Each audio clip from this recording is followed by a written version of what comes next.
끊이지 않고 발생하고 있는 미국의 총기 난사 사건. 이번에는 테네시주의 한 초등학교에서 벌어졌습니다. 초등학생 3명을 포함해서 6명이 희생됐는데 범인은 이 학교 출신의 졸업생이었고 치밀하게 범행을 계획한 것으로 확인됐습니다. 충격입니다. 현재 미국 중고등학교 학생들이 심각한 위기에 처해 있습니다. 총기 난사 사건, 폭동, 여러 가지 불미스러운 사건을 시작으로 그들에게 미국의 학교는 배움의 대상이 아닌 두려움의 대상이 되어버린 건데요. 자신들의 미래를 책임져 주지 않고 안전을 위협하는 장소라고 생각하기 때문입니다.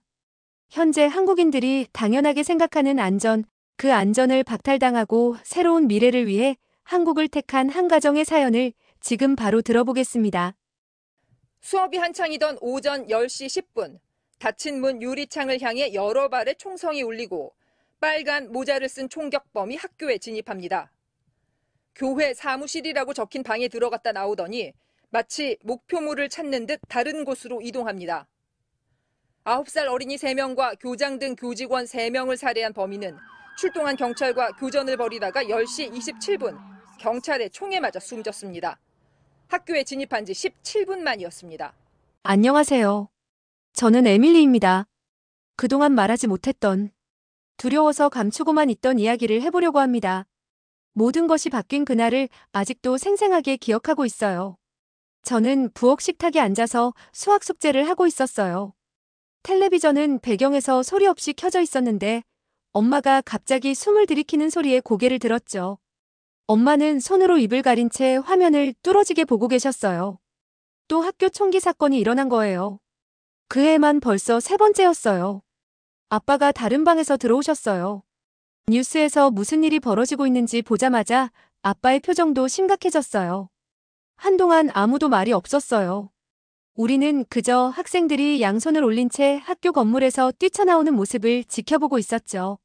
어떤 아이들은 울고 있었고 또 어떤 아이들은 휴대폰으로 부모님에게 전화를 걸고 있었어요. 이전에 봤던 학교 총기 사건들과 똑같은 모습이었어요. 그날 밤 잠을 이룰 수 없었어요. 계속 그 학생들 생각이 떠나지 않았거든요. 그 아이들은 아마 그날 아침에 평범한 하루가 될 거라고 생각하며 일어났을 거예요. 모든 아이들은 시험과 숙제에 대해 걱정했겠지만 살아서 집에 돌아올 수 있을지에 대해서는 걱정하지 않았을 거예요. 이불을 턱까지 끌어올리고 천장을 바라보며 우리 학교가 다음 차례가 되진 않을까 걱정하고 있었어요. 다음 날 아침 등교 전에 부모님이 부엌 식탁에 같이 앉자고 하셨어요. 에밀리, 엄마가 말씀하셨어요. 우리가 좀 생각해봤는데 한동안 홈스쿨링을 해보는 건 어떨까? 제 속에서 뭔가가 움찔했어요. 한편으로는 안도감이 들었지만 또 한편으로는 이런 큰 변화가 두렵기도 했어요. 그래도 친구들은 계속 만날 수 있어?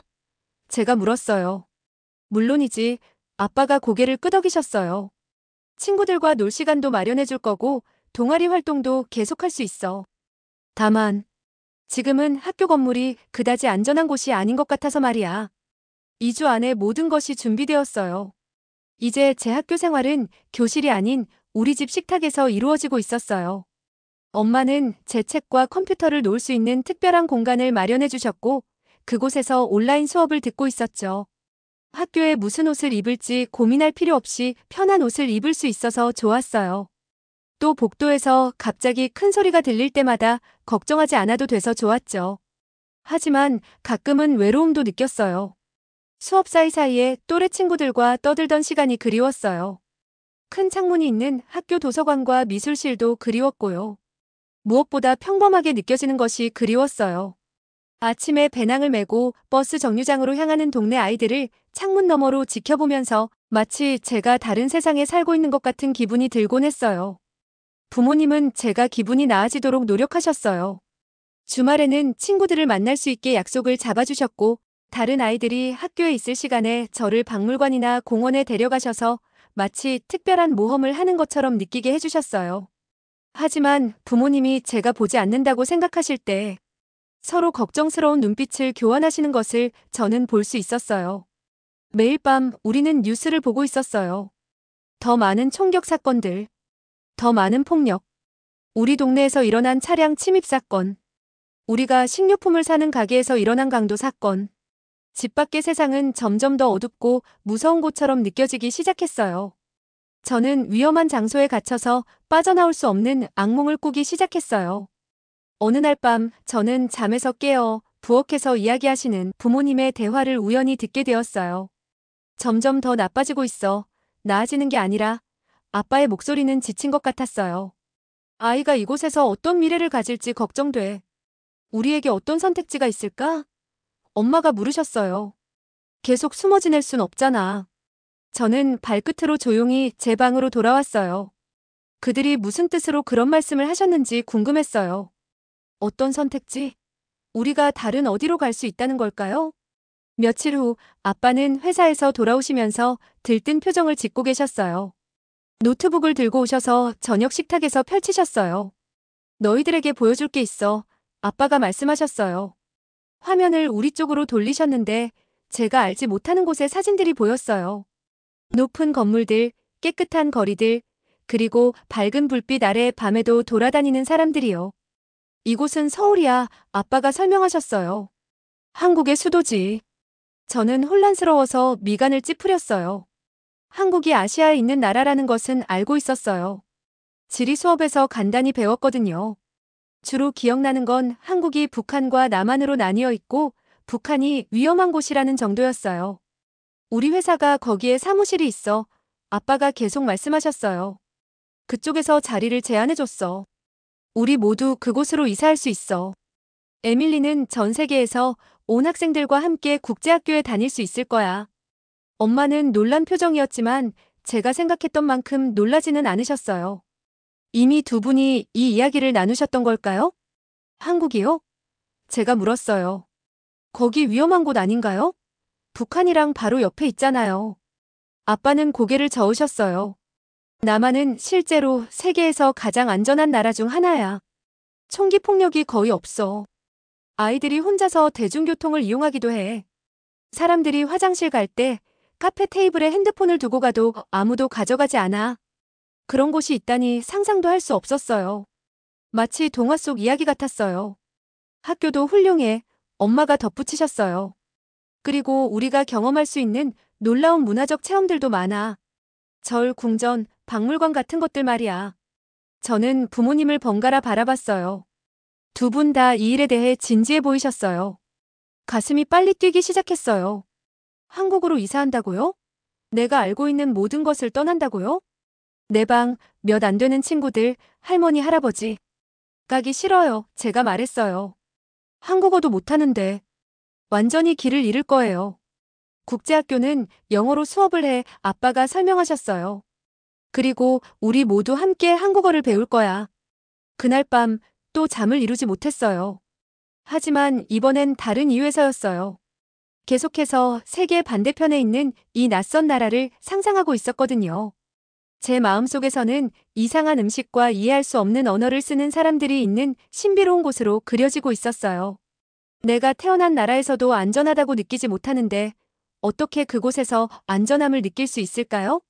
하지만 마음 한구석에서는 궁금했어요. 다시 진짜 학교에 다니는 건 어떤 기분일까? 두려움 없이 거리를 걷는 건 어떤 기분일까? 뉴스가 항상 끔찍한 일들로 가득 차 있지 않은 곳에서 사는 건 어떨까? 침대에서 일어나 컴퓨터를 켰어요. 검색창에 서울, 한국이라고 입력했어요. 화면에는 사진들이 가득 찼어요. 곡선 지붕을 가진 아름다운 건물들, 벚꽃으로 가득한 공원들, 불빛과 사람들로 가득한 거리들. 제가 상상했던 위험한 곳과는 전혀 달랐어요. 한국 학생들이 웃고 떠들며 학교에서 집으로 걸어가는 영상을 클릭했어요. 그들은 어깨 너머를 돌아보지 않고 있었어요. 서두르지도 않았어요. 그저 평범해 보였어요. 행복해 보였어요. 정말로 우리가 거기서 살 수 있을까요? 우리도 그렇게 될 수 있을까요? 컴퓨터를 닫고 다시 침대로 돌아왔어요. 잠이 들면서 오랜만에 갇히거나 쫓기는 꿈을 꾸지 않았어요. 대신 벚꽃과 하늘을 향해 솟은 높은 건물들에 대한 꿈을 꾸고 있었어요. 부모님이 처음 한국에 대해 말씀하신 후 몇 주가 정신없이 지나갔어요. 매일 부모님은 더 많은 사진과 영상을 보여주셨죠. 엄마는 서울에 있는 국제학교에 관한 책자를 인쇄해 오셨고 아빠는 그곳에 있는 회사 사무실에 대해 이야기하셨어요. 부모님은 점점 더 신이 나고 계셨지만 저는 아직 확신이 서지 않았어요. 어느 날 아침 부엌 카운터에서 신청서를 발견했어요. 맨 위에는 이미 제 이름이 채워져 있었죠. 서울국제아카데미라고 화려한 파란색 글씨로 적혀 있었어요. 그 글자들을 보는 것만으로도 속이 꽉 막히는 느낌이었어요. 우리가 너를 강요하는 건 아니야. 제가 서류를 보고 있는 것을 본 엄마가 말씀하셨어요. 그저 우리가 가진 선택지들을 알아보는 중일 뿐이야. 하지만 부모님이 이미 결정하신 것 같은 느낌이 들었어요. 매일 저녁 식사 시간에 한국에 대해 이야기하셨거든요. 경비원이 있는 아파트 건물들, 훌륭한 대중교통, 낮은 범죄율에 대해서요. 한국의 길거리 음식과 밝은 불빛과 행복한 사람들로 가득 찬 쇼핑 지역의 영상도 보여주셨어요. 저는 계속해서 거부하려고 노력했어요. 거기서는 아무도 알지 못할 거예요. 제가 주장했어요. 저는 어울리지 못하는 이상한 미국 소녀가 될 거예요. 학교에는 많은 국제 학생들이 있어. 아빠가 설명하셨어요. 미국, 유럽, 호주에서 온 아이들이 있지.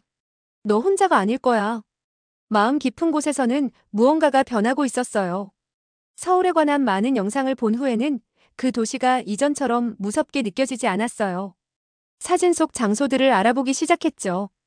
아름다운 전통 건물이 있는 경복궁, 도시를 내려다보는 높은 남산타워, 현대적인 고층 건물들 사이로 흐르는 한강까지. 또 한 번 잠을 이루지 못하는 밤이 찾아왔어요. 침대에서 일어나 창문 너머로 조용한 미국 동네를 바라봤어요. 경찰차 한 대가 불을 끈 채 우리 거리를 천천히 지나가고 있었어요. 이웃집 현관문에는 3개의 자물쇠가 달려 있었고 마당에는 보안 시스템 표지판이 세워져 있었죠. 심지어 제 침실 창문에도 부모님이 안전을 위해 설치하신 특별한 잠금 장치가 있었어요. 항상 이랬던 걸까요? 항상 보이지 않는 위험에 둘러싸여 있다는 느낌과 함께 살아왔던 걸까요? 다시 컴퓨터로 돌아가 밤의 서울 영상을 찾아봤어요. 거리는 사람들로 가득했어요. 어린 아이들이 있는 가족들, 함께 어울리는 10대들, 팔짱을 끼고 걷는 노부부들까지. 아무도 두려워하지 않고 있었어요. 아무도 어둠이 오기 전에 집으로 서두르지 않고 있었죠. 다음 날 아침 식사 시간에 저는 스스로도 놀라운 말을 했어요. 한번 해볼게요. 조용히 말했어요. 부모님은 식사를 멈추고 저를 바라보셨어요. 한국에 있는 학교요. 제가 설명했어요. 한번 다녀볼게요. 1년만 해보는 건 어때요? 부모님 얼굴에 번진 미소를 보니 기분이 좋으면서도 나빴어요.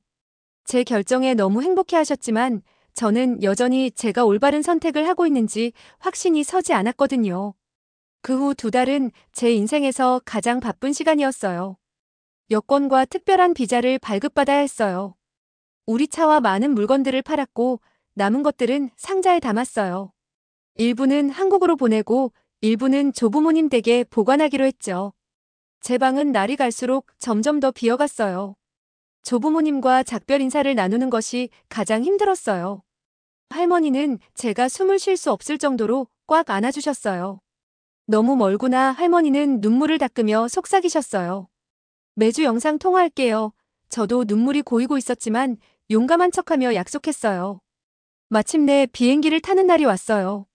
전에는 비행기를 타본 적이 없었는데 이제 거의 15시간 동안 비행기를 타야 했어요. 공항은 엄청나게 크고 혼란스러웠어요. 이해할 수 없는 안내방송이 계속 흘러나오고 사람들은 모든 방향으로 서두르고 있었죠. 비행기에서 저는 창가에 앉았고 엄마는 제 옆에, 아빠는 통로 건너편에 앉으셨어요. 이륙하면서 미국이 우리 아래로 사라지는 것을 지켜봤어요. 처음에는 우리 도시가, 그 다음에는 구름이 모든 것을 덮었죠. 이제 돌아갈 수 없었어요. 비행은 끝없이 느껴졌어요.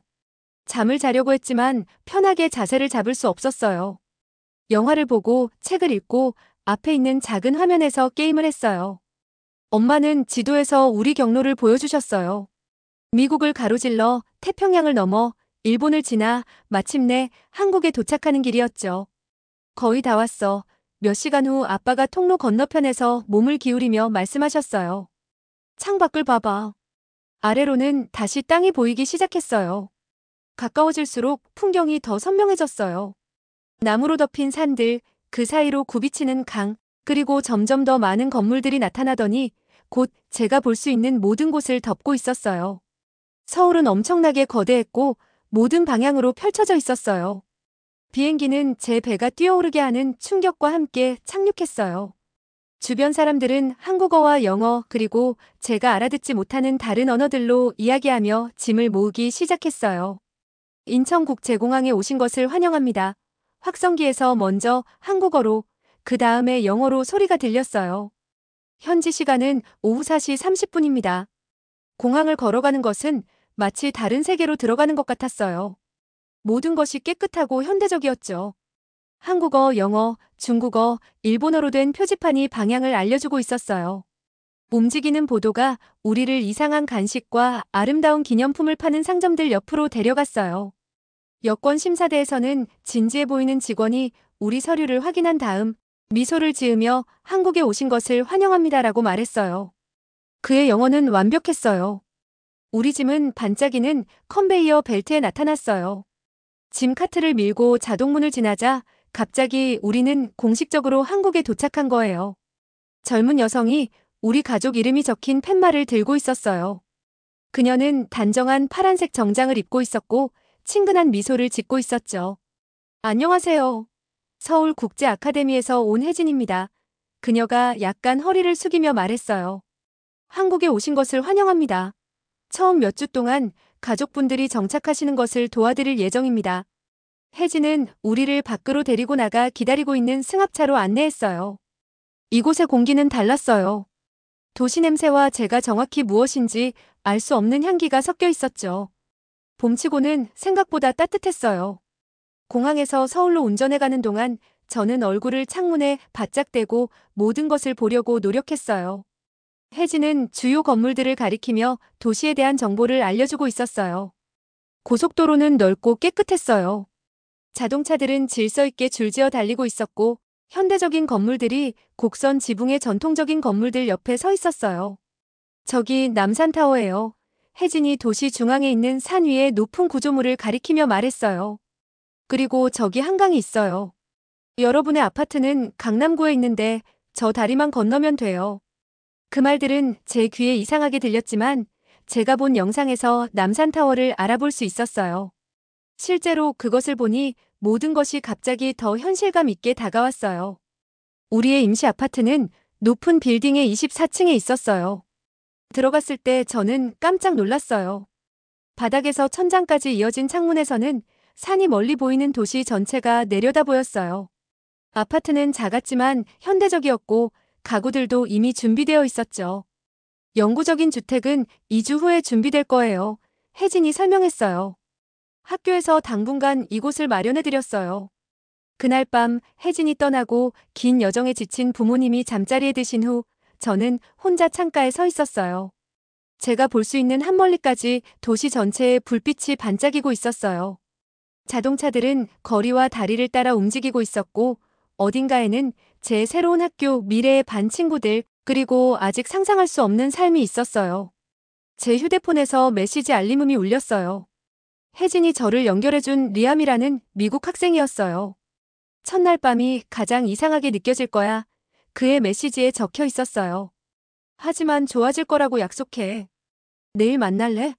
지하철 타는 법을 알려줄게. 여기선 지하철이 실제로 정시에 다닌다니까. 믿기 힘들지, 그렇지? 저는 다시 한번 낯선 거대한 도시를 바라봤어요. 어제까지만 해도 저는 미국에 익숙한 침실에 있었는데 지금은 이곳에 있어요. 표지판을 읽을 수도 언어를 이해할 수도 없는 낯선 나라의 24층에 있었죠. 하지만 어쩐지 아래에 평온하게 흐르는 교통과 평화로운 밤하늘을 바라보면서 저는 예상치 못한 감정을 느꼈어요. 어쩌면, 정말 어쩌면 이 커다란 변화가 제게 필요한 바로 그것일지도 모른다는 작은 희망의 불씨가 타오르고 있었어요. 한국에서의 첫 아침에 저는 혼란스러운 상태로 잠에서 깼어요. 몇 초 동안은 제가 어디에 있는지 기억이 나지 않았어요. 침대가 달랐고 창문 밖에서 들려오는 소리도 제가 익숙하게 듣던 새소리와 가끔 지나가는 자동차 소리가 아니었죠. 대신 끊임없는 도시 소음이 들려왔어요. 멀리서 들리는 교통소리, 제가 이해할 수 없는 언어로 대화하는 목소리들, 그리고 어딘가에서 부드럽게 울리는 엘리베이터 소리까지.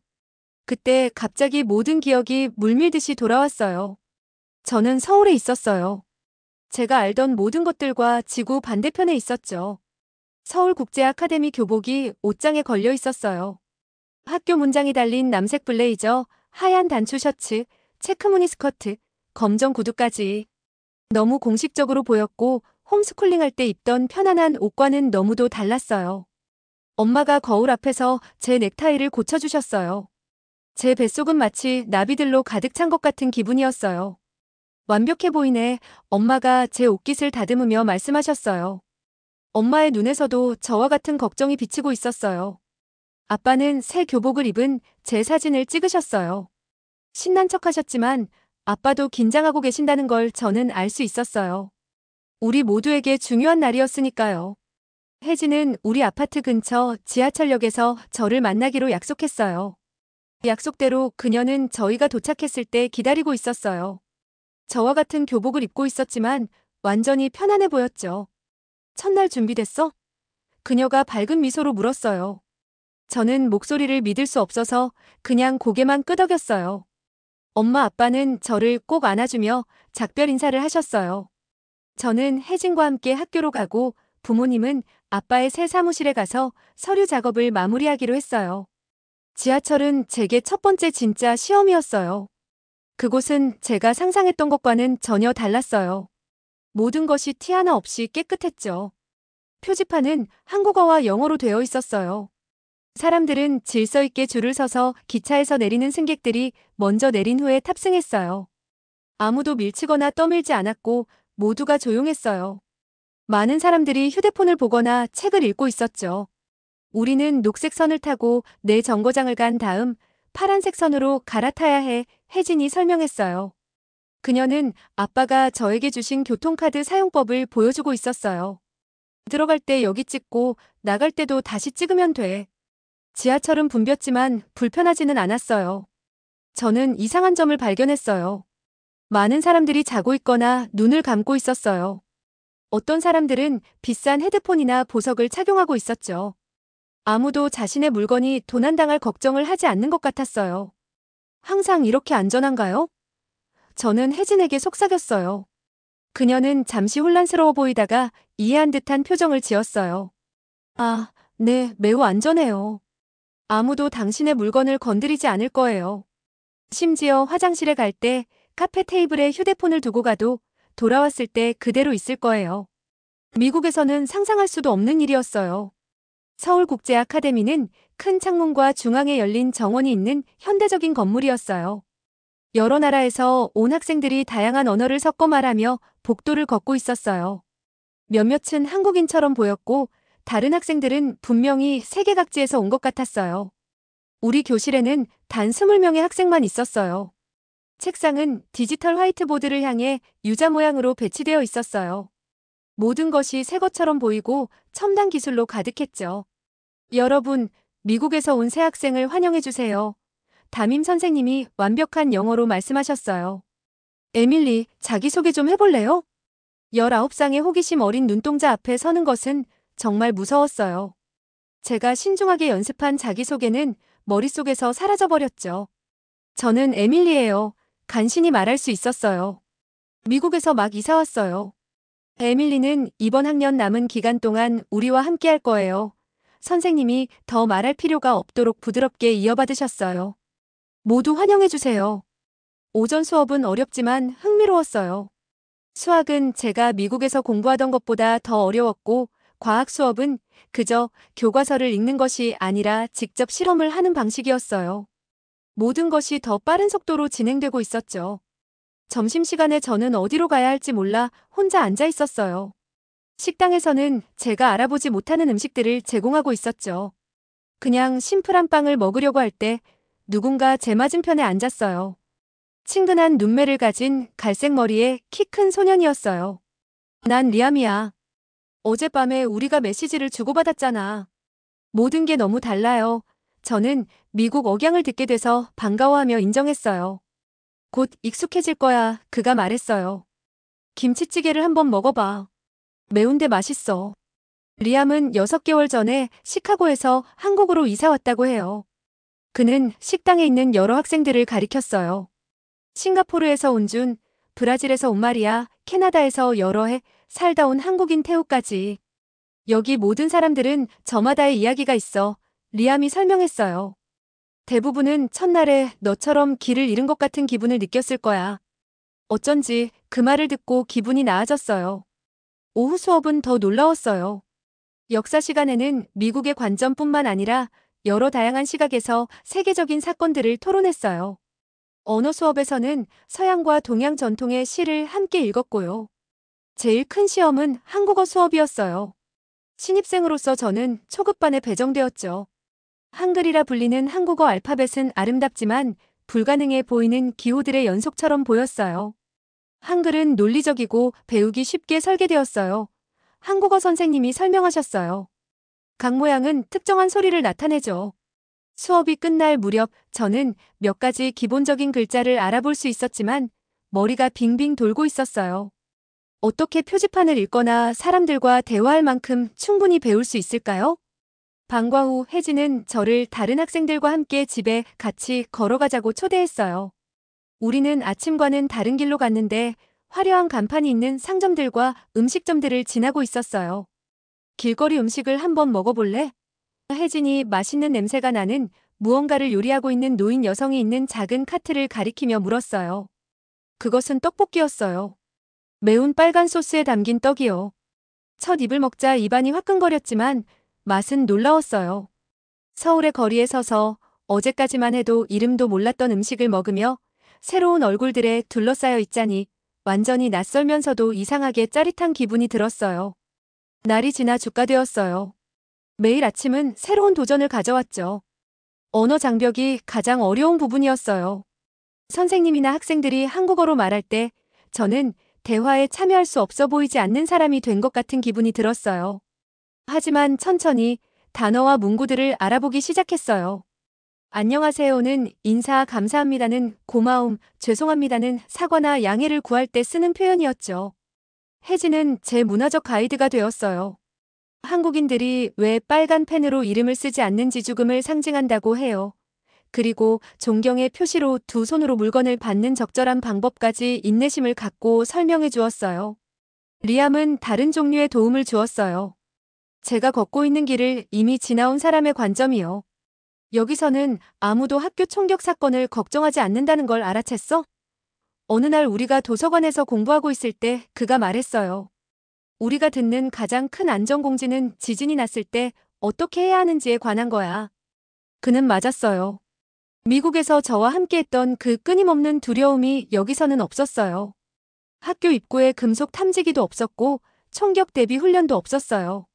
선생님들은 학생들의 마지막 방어선이 되는 것이 아니라 가르치는 데 집중하고 있었죠.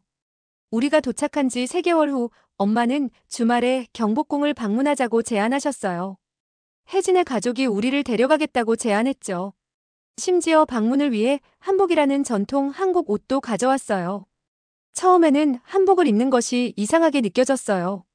흐르는 듯한 치마와 짧은 저고리는 제가 전에 입어본 어떤 옷과도 달랐거든요. 하지만 이 아름다운 옷을 입고 고대 궁전터를 걸으면서 저는 예상치 못한 방식으로 한국의 오랜 역사와 연결되는 것을 느꼈어요. 이 궁전은 역사를 통해 여러 번 파괴되고 재건되었어요. 혜진의 아버지가 우리가 거대한 나무 문을 지나갈 때 설명하셨어요. 한국 사람들은 전쟁과 어려움을 겪은 후에도 자신들의 유산을 지키는 것을 절대 포기하지 않았죠. 사진을 찍는 가족들, 손을 잡고 천천히 걷는 노부부들, 현대적인 옷을 입은 젊은이들과 전통 옷을 입은 사람들을 둘러보았어요.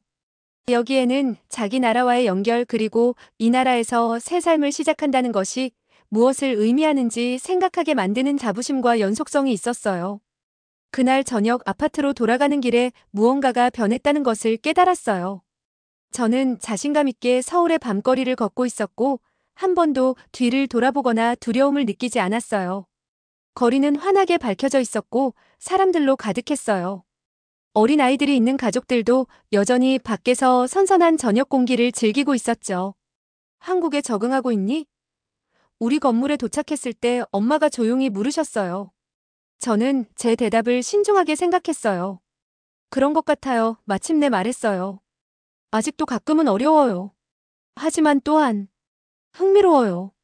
예상했던 것과는 다른 방식으로요. 그날 밤 저는 발코니에 서서 도시의 불빛을 바라보고 있었어요. 단 3개월 만에 이 낯선 곳이 익숙해지기 시작했어요. 이제 저는 주요 건물들을 알아볼 수 있었고 지하철 타는 법도 알았어요. 간단한 음식을 한국어로 주문할 수도 있었고 심지어 친구들도 사귀었어요. 혜진, 리암 그리고 제 어색함과 혼란에도 불구하고 저를 환영해준 반 친구들까지. 시험들은 아직 끝나지 않았어요. 저는 여전히 매일 언어와 문화적 차이로 어려움을 겪고 있었어요. 하지만 저는 배우고 적응하고 더 강해지고 있었어요. 그리고 이제 이 여정에서 더 이상 혼자가 아니었죠.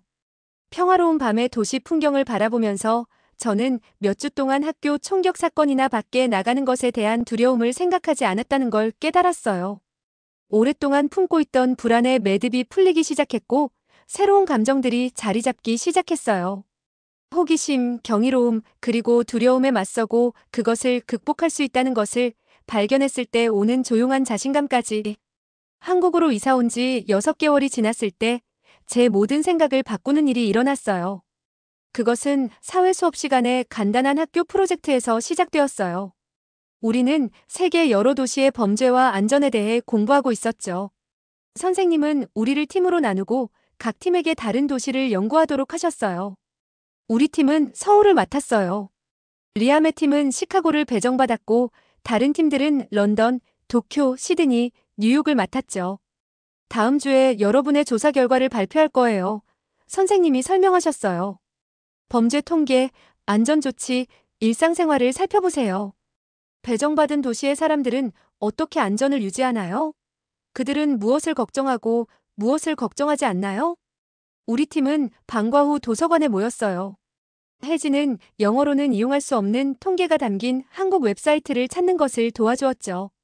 우리는 경찰 보고서, 뉴스 기사, 정부 데이터를 번역했어요. 우리가 발견한 내용은 저를 충격에 빠뜨렸어요. 서울은 세계 대도시 중 가장 낮은 범죄율을 가진 곳 중 하나였어요. 폭력 범죄는 극히 드물었고 총기 사건은 거의 발생하지 않았죠. 대부분의 범죄는 절도나 교통 위반과 같은 사소한 것들이었어요. 이 숫자들은 논쟁의 여지가 없었어요. 단순히 제가 자라면서 알던 것과는 다른 현실을 보여주고 있었죠. 그 주말 저는 미국에 계신 조부모님께 전화를 걸었어요. 화상 통화 화면 속 그분들의 얼굴은 걱정스럽고 피곤해 보였어요. 거기서 어떻게 안전하게 지내고 있니? 할아버지가 물으셨어요. 뉴스에서 북한이 또 미사일 시험을 하고 있다는 걸 봤단다. 저는 그런 일들이 서울의 일상생활에 영향을 미치지 않는다고 설명하려 했어요. 여기서는 학교에서 집으로 걸어올 때 미국에서보다 더 안전하다고 느낀다고요. 하지만 그분들이 정말로 이해하지 못하고 계시다는 것을 알 수 있었어요. 그냥 조심하렴 할머니가 말씀하셨어요. 결국 외국이니까. 통화를 마친 후 저는 침대에 앉아 제 삶이 얼마나 달라졌는지 생각하고 있었어요. 미국에서는 학교에 가는 것이 두려웠어요. 공공장소에 있는 것이 두려웠고 낯선 사람들도 두려웠죠. 그 두려움이 너무 일상적이어서 제가 한 번도 의문을 품지 않았어요.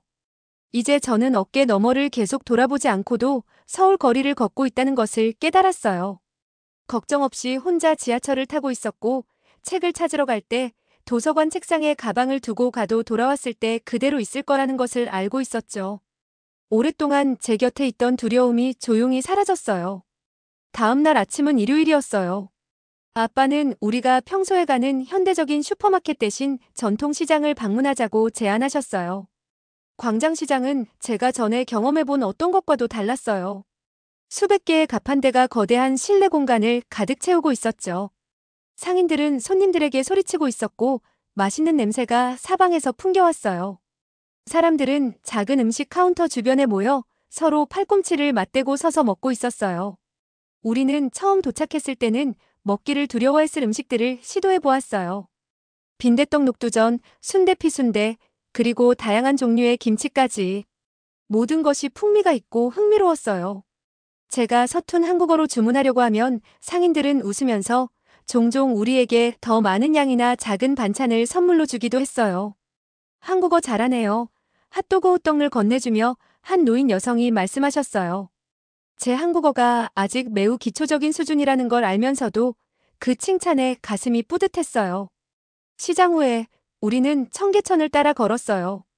청계천은 서울 중심부를 흐르는 아름다운 수로예요. 가족들이 산책로를 따라 거닐고 있었고 아이들은 물가 얕은 곳에서 놀고 있었어요.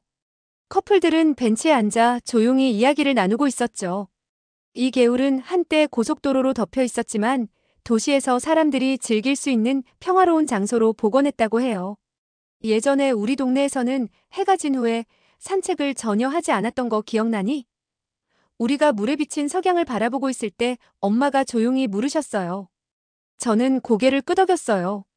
미국에서는 저녁 활동이 항상 집 안에서 이루어졌었죠. 저녁 식사 후 가족 산책을 한다는 생각은 우리의 소위 안전한 교외 지역에서도 위험해 보였을 거예요. 다음 주 학교에서는 각 팀이 도시 안전에 관한 연구 결과를 발표했어요. 우리 차례가 되었을 때 저는 서울의 낮은 범죄율, 효율적인 대중교통, 그리고 아이들이 도시를 독립적으로 돌아다닐 수 있는 자유에 대해 이야기했어요. 서울에서는 초등학생들도 혼자 지하철을 타요. 제가 반 친구들에게 설명했어요. 가족들은 집 안에 있을 때 아파트 문을 잠그지 않아요. 사람들은 총기 폭력을 걱정하지 않아요. 그런 다음 리암의 팀이 시카고에 대해 발표했어요. 그 통계는 충격적이었어요. 살인율, 강도, 폭행까지. 한 슬라이드는 어두워진 후 피해야 할 지역의 지도를 보여주었고 다른 슬라이드는 주민들이 매일 취하는 안전 예방 조치들을 나열했어요.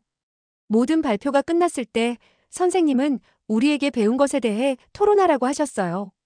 대화는 눈을 뜨게 해주는 경험이었어요. 아시아 국가에서 온 학생들은 미국 도시들의 폭력에 충격을 받았고 유럽 학생들은 총기법의 차이점에 대해 이야기했어요. 모두가 자신이 온 곳에 의해 형성된 관점을 가지고 있었죠. 안전은 단지 범죄 통계에 관한 것이 아니에요. 선생님이 마무리하셨어요. 일상생활을 어떻게 살아가는지에 관한 거죠. 우리가 무엇을 정상이라고 여기는지에 관한 거예요. 그 말씀이 제 마음에 남았어요. 한국에 오기 전에 제가 정상이라고 여겼던 것은 무엇이었을까요? 끊임없는 두려움, 학교 입구의 금속 탐지기, 총격 사건의 뉴스 보도, 어두운 교실에서 조용히 웅크리고 앉아있는 총격범 대피 훈련. 한국에 도착한 지 1년 후 부모님은 거실에서 가족 회의를 소집하셨어요. 우리의 임시 아파트는 오래전의 집처럼 느껴지는 영구적인 공간으로 대체되었어요. 창문으로 보이는 서울의 전경은 이제 익숙하고 편안하게 느껴졌죠. 우리가 결정을 내려야 할 때가 됐어. 아빠가 말씀하셨어요. 회사에서 우리의 한국 체류를 무기한 연장하겠다고 제안했어. 또는 원한다면 미국으로 돌아갈 수도 있고. 저는 미국에 있을 때보다 얼굴이 더 평온하고 편안해 보이는 엄마를 바라봤어요. 큰 소리에 더 이상 놀라지 않고 자기 전에 집착적으로 자물쇠를 확인하지 않는 아빠도요. 어떻게 생각해, 에밀리? 엄마가 물으셨어요. 이것은 너에게 가장 큰 영향을 미치는 일이야. 여기서 학교에 다니고 있는 건 너니까. 저는 지난 1년 동안 변한 모든 것에 대해 생각했어요. 이제 저는 한국어 표지판을 읽고 기본적인 대화를 할 수 있었어요. 전 세계에서 온 친구들이 있었고 혼자서도 도시를 돌아다닐 수 있었죠. 가장 중요한 것은 끊임없는 두려움 없이 사는 게 어떤 느낌인지 경험했다는 거예요. 저는 생각해요. 천천히 말했어요. 이제 여기가 우리 집이라고요. 부모님 얼굴에 번진 미소를 보니 그분들도 같은 마음이라는 것을 알 수 있었어요. 2주 후 저는 다시 인천공항에 서 있었어요. 떠나기 위해서가 아니라 여름 방학을 맞아 방문하는 미국에서 온 제 가장 친한 친구를 맞이하기 위해서였죠. 제니퍼가 도착 게이트를 통과해 나왔을 때 그녀의 눈은 1년 전 제가 느꼈던 것과 같은 긴장감으로 커져 있었어요. 이곳은 정말 거대해. 그녀가 현대적인 공항을 둘러보며 말했어요. 그리고 정말 깨끗하네. 우리가 공항 급행 열차를 타고 서울로 향하는 동안 저는 제니퍼의 눈을 통해 도시를 다시 보게 되었어요. 제가 이제는 당연하게 여기는 효율적인 교통, 안전함, 깨끗함이 다시 놀라운 것으로 느껴졌어요. 지하철에서 휴대폰을 사용할 수 있어 제니퍼가 지하철에서 동영상을 보고 있는 사람들을 신기하게 쳐다보는 것을 보며 설명했어요. 어디서나 신호가 잡혀. 그리고 밤에도 걸어 다닐 수 있다고. 그녀는 여전히 의심스러워했어요. 우리 엄마가 그것 때문에 정말 걱정하셨거든. 완전히 안전해. 제가 확신을 주었어요. 곧 알게 될 거야. 그날 밤 우리는 제 침실 바닥에 앉아 제 새로운 삶의 사진들을 보고 있었어요. 학교 행사, 사찰 방문, 혜진네 가족과 함께한 등산 여행, 김치 만드는 법을 배운 요리 수업까지. 너 정말 달라 보여. 제니퍼가 제 얼굴을 유심히 살펴보며 말했어요. 더 자신감 있어 보여. 저는 고개를 끄덕였어요. 그녀가 무슨 말을 하는지 정확히 알고 있었죠. 가장 이상한 부분은 새로운 나라에 적응하는 게 아니야. 제가 그녀에게 말했어요. 정상이라고 생각했던 것이 그저 하나의 삶의 방식일 뿐이라는 걸 깨닫는 거지. 다른 방식들도 있어. 때로는 더 나은 방식들도. 그날 저녁 늦게 제 휴대폰에서 리암의 메시지가 울렸어요. 혜진이랑 다른 친구들이랑 자정 길거리 음식 먹으러 갈래?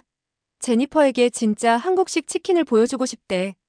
저는 웃으며 답장을 보냈어요. 갈게. 제니퍼와 함께 준비를 하면서 저는 거울에 비친 제 모습을 보게 되었어요. 거울 속에 비친 소녀는 더 이상 미국에서 온 두려움에 가득 찬 홈스쿨 학생이 아니었어요. 그녀는 새로운 사람이었어요. 두 개의 언어를 말하고 전 세계에서 온 친구들이 있고 한때 낯설었던 도시를 자신감 있게 다니는 사람이요. 제니퍼와 함께 서울의 밤거리를 걸으며 제가 좋아하는 장소들을 가리키고 한국어로 상인들에게 인사하면서 저는 제 여정이 단지 새로운 나라로 이사하는 것에 관한 것이 아니었다는 것을 깨달았어요. 세상이 제가 배워온 것과는 다를 수 있다는 것을 발견하는 여정이었죠. 그리고 저 또한 그 안에서 달라질 수 있다는 것을요. 미국에서 알았던 삶은 항상 제 일부분일 거예요. 하지만 이제 저는 더 많은 것을 가지고 있었어요. 두려움이 정상일 필요가 없다는 것, 안전이 존재할 수 있다는 것, 그리고 때로는 새로운 시작에 자신을 열어주는 것이 가장 용감한 행동일 수 있다는 지식이요. 우리가 작은 길거리 음식 가판대에서 친구들과 합류하여 서울의 밝은 불빛 아래에서 웃고 이야기하면서 저는 깊은 감사함을 느꼈어요. 이 이사를 결정한 부모님의 용기, 제가 길을 찾도록 도와준 혜진과 리암 같은 친구들, 그리고 다르게 살 수 있는 방법을 보여준 한국 자체에 대한 감사함이요. 이 여정은 저를 영원히 바꾸었어요. 그리고 그것은 끝나지 않았어요. 단지 시작하고 있을 뿐이었죠. 여러분, 지금까지 에밀리의 여정을 함께 들어주셔서 감사합니다. 미국에서의 두려움에서 시작해 한국에서 찾은 새로운 삶까지 에밀리의 이야기는 때로는 익숙한 것을 떠나는 용기가 우리에게 얼마나 큰 변화와 성장을 가져다 줄 수 있는지 보여줍니다. 우리 모두는 삶에서 한 번쯤 에밀리처럼 큰 변화를 경험하게 됩니다. 익숙한 것이 반드시 최선이 아닐 수도 있고 두려움 속에서 살아가는 것이 정상이 아닐 수도 있습니다. 새로운 문화와 환경은 우리에게 다른 삶의 방식을 보여주고 우리가 생각했던 당연한 것에 의문을 던지게 합니다. 이 이야기가 여러분에게 작은 용기와 위안이 되었기를 바랍니다. 여러분도 혹시 인생의 어떤 변화 앞에서 망설이고 계신다면 에밀리처럼 그 도전을 받아들일 용기를 내보시는 건 어떨까요? 다음 에피소드에서도 여러분과 함께 의미 있는 이야기를 나누고 싶습니다. 이 영상이 도움이 되셨다면 좋아요와 구독 버튼 눌러주시고 여러분의 소중한 의견도 댓글로 남겨주세요. 여러분의 경험이나 생각도 궁금합니다. 다음 시간에 더 좋은 이야기로 찾아뵙겠습니다. 감사합니다.